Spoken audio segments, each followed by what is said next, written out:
보험지식 저장소의 최민수입니다. 자, 명절은 다 잘 보내셨나요? 항상 느끼는 거지만 이런 연휴 기간은 이상하게 참 빨리 지나가는 것 같습니다. 자, 오늘은요, 이번 명절 기간 동안 저한테 가장 많이 문의가 들어온 질문인데요. 그 내용은 바로 4인 가족이 한 번에 교통사고가 났어요. 어떻게 해야 되나요? 이런 질문들을 좀 많이 주셨거든요. 아무래도 명절 기간 동안에는 이제 같이 이동하시는 경우가 좀 많다 보니까 한 차량에 뭐 아빠가 또는 아들이 운전하는 차에 가족들이 타고 있다가 사고를 당하신 경우가 좀 많은 거죠. 이런 경우 어떻게 해야 되나요? 이런 문의를 좀 많이 주셔가지고 그 질문에 대해서 영상으로 답변을 드리고자 합니다. 이 질문에 대해서는 제가 유리한 점과 불리한 점 두 가지로 나눠서 설명을 드려야 될 것 같아요. 자, 그러면 4인 가족이 한 번에 사고가 났을 때 유리한 측면은 어떤 면이 있을까요? 일단은 유리한 측면은 크게 두 가지를 좀 꼽을 수가 있는데요.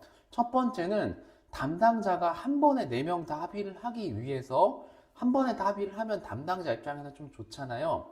그러다 보니까 합의금 책정이 조금 더 넉넉해집니다. 한마디로 밀당을 심하게 하다가 4명 다 병원에 보내버리거나 입원을 하게 되는 경우가 발생하면 담당자 입장에서는 좋지 않기 때문에 합의금을 조금 평상시보다는 조금 더 넉넉하게 지급할 마음을 먹고 있다. 이런 게 조금 유리한 측면이라 할 수 있고요. 또 그리고 4명이 다 성인이면 원래 담당자랑 따로 얘기를 하셔야 돼요. A 따로, B 따로, C 따로, D 따로 이렇게 얘기를 하셔야 되는데 보통은 한 명이 주도적인 역할이 돼서 담당과 협상을 진행을 하기 때문에 나머지 B, C, D는 좀 손 안 대고 코를 풀 수가 있다. 이런 측면도 굉장히 유리한 측면이죠.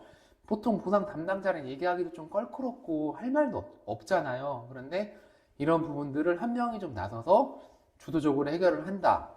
그러니까 유리한 측면은 정리하자면 담당자가 조금 합의금을 넉넉하게 지급하려는 경향이 있다. 그리고 두 번째는 본인이 힘을 들이지 않고도 알아서 합의해주는 누군가가 있다.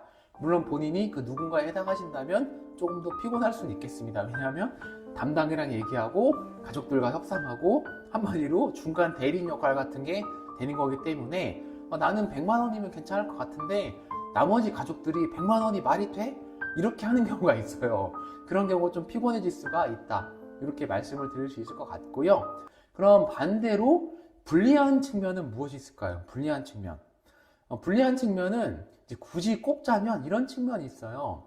담당자가 A, B, C, D 이 가족들에게 같은 합의금을 지급하려 합니다. 이게 무슨 말이냐면 예를 들어 A는 뭐 100만 원의 합의를 하려고 해요. 자기는 괜찮다고 그 정도면 충분하다고. 근데 나머지 B, C, D가 이제 반발을 해요. 그래서 얘기하다 안 돼가지고 A만 100만 원에 합의를 했어요. 그리고 나중에 B, C, D는 시간이 더 흘러서 손해가 더 좀 늘어서 150만 원에 합의를 하기로 했습니다. 그러면 A가 되게 섭섭해해요. 그럼 저도 150만 원 주세요.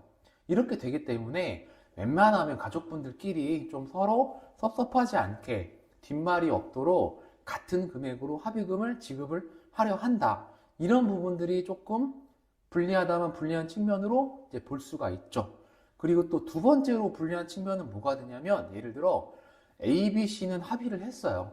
근데 D는 합의를 안 하려고 해요. 자기는 좀 몸이 좀 아프다고. 이제 그럴 수 있잖아요.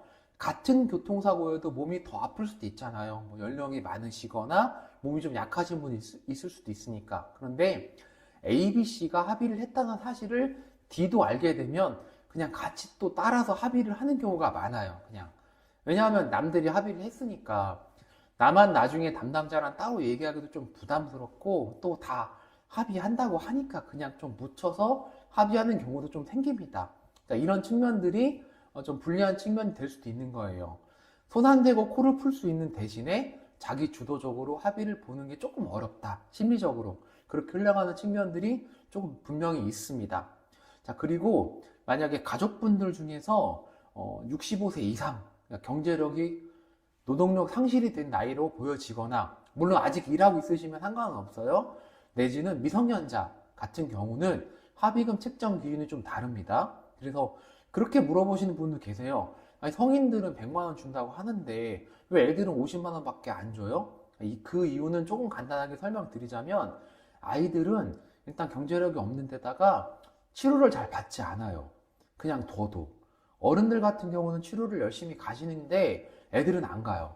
그렇다고 애들을 끌고 억지로 병원에 갈 수도 없잖아요. 물리치료 같은 경우는 성인들은 그냥 받으면 시원한데 애들은 안 그래요. 그러니까 데려가도 치료 안 받기 때문에 담당자도 그 사실을 알지만 담당의 윗사람도 그 사실을 알기 때문에 합의금 책정 기준 자체가 좀 낮게 책정이 될 수밖에 없다는 거, 이것도 알고 계셔야 될 것 같아요.